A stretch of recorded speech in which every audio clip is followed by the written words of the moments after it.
శ్రీకృష్ణుడు. ఈ పేరు వినగానే మనసులో ఒక తెలియని పరవశం కలుగుతోంది. ఎవరికి నచ్చిన రూపంలో వారు ఆయన్ని ఊహించుకుంటూ ఉంటారు.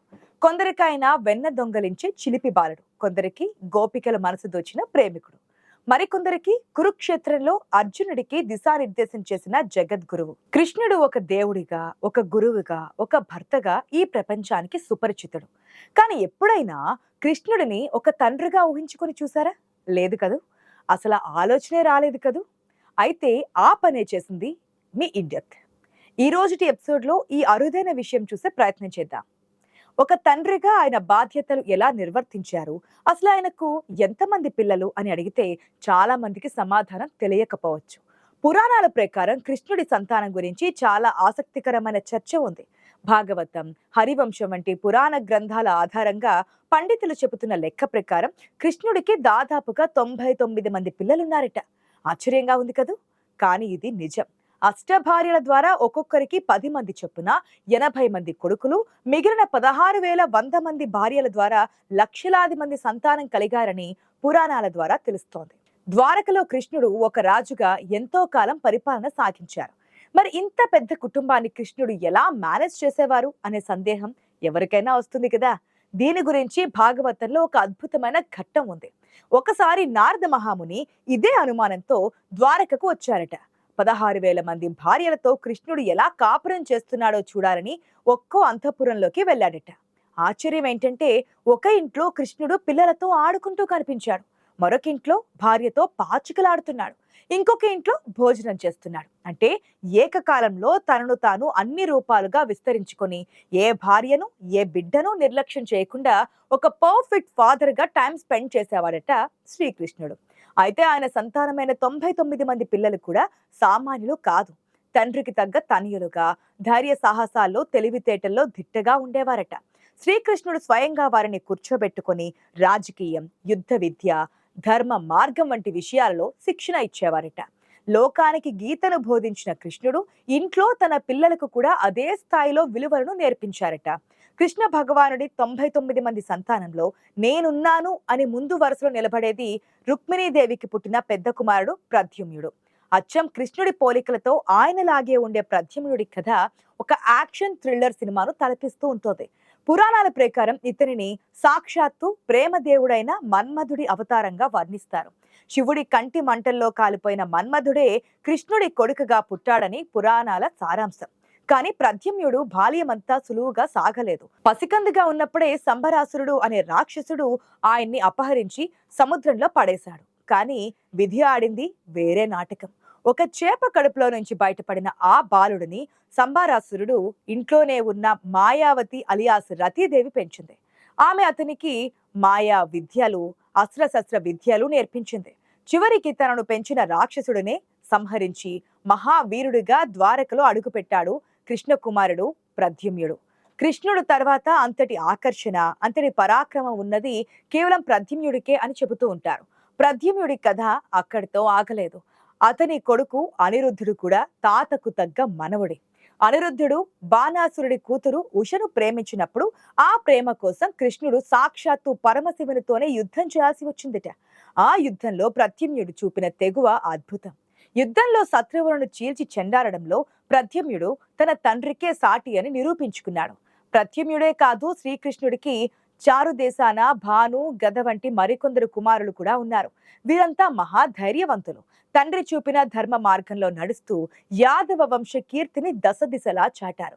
కృష్ణుడు వీరికి కేవలం విలువిద్య మాత్రమే కాదు, రాజ్య పాలనలోని మెలకువలను కూడా నేర్పించాడు. అందుకే వీరంతా ద్వారక రక్షణలో కీలక పాత్ర పోషించగలిగారు. సాధారణంగా మనం కృష్ణుడి కొడుకుల గురించి మాట్లాడుకుంటాం, కానీ ఆయనకు కూతుర్లు కూడా ఉన్నారట. పురాణాల్లో వారి పేర్లు చాలా అరుదుగా వినిపిస్తూ ఉంటాయి. కానీ కృష్ణుడు ఒక తెలివైన దౌత్యవేత్త అని మనం ఇప్పటికే ఒక కథనంలో చెప్పుకున్నాం కదా. ఆ తెలివితేటలు తన కూతుర్ల వివాహాల విషయంలోనూ చూపించారు.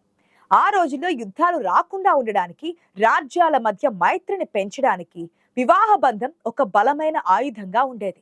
కృష్ణుడు సరిగ్గా ఇదే స్ట్రాటజీని ఫాలో అయ్యారు. రుక్మిణీదేవికి పుట్టిన కూతురు సుశీల, ఈమెను ఖండవ రాజ్యానికి అంటే ఇంద్రప్రస్థకు దగ్గరగా ఉండే ఒక ప్రాంతానికి చెందిన యువరాజుకిచ్చి వివాహం చేశారు.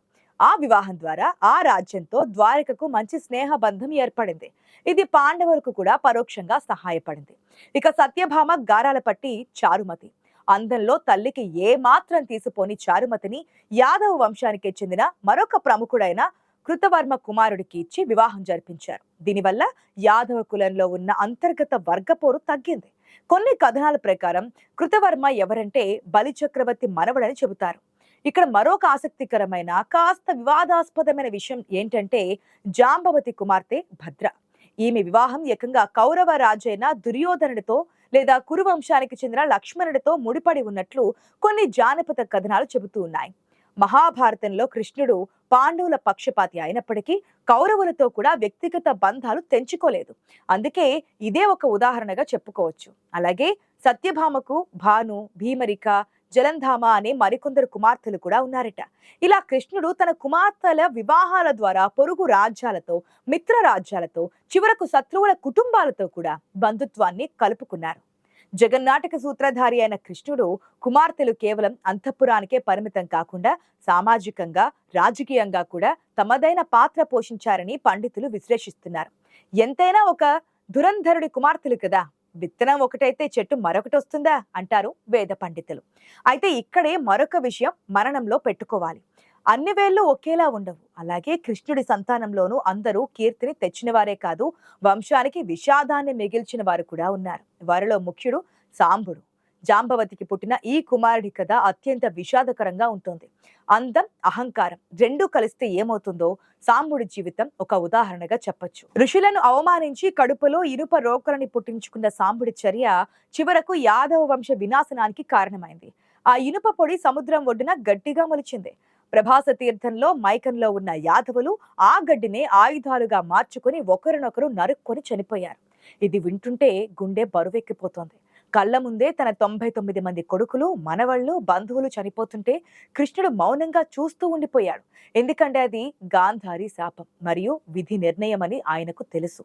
తండ్రి ఎంత గొప్పవాడైనా పిల్లల కర్మఫలాన్ని మార్చలేడని కృష్ణుడు ఈ ఘటన ద్వారా లోకానికి ఒక కఠినమైన పాఠాన్ని నేర్పారు.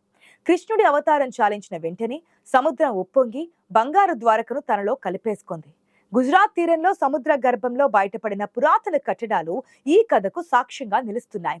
మొత్తంగా చూస్తే కృష్ణుడికి 99 మంది సంతానం ఉన్నారన్న విషయం చరిత్ర ఆధారంగా పూర్తిగా నిరూపితం కాకపోయినా పురాణాల ద్వారా మనకు అర్థమయ్యేది ఒక్కటే: కృష్ణుడి జీవితం ఒక మహాసముద్రం లాంటిది.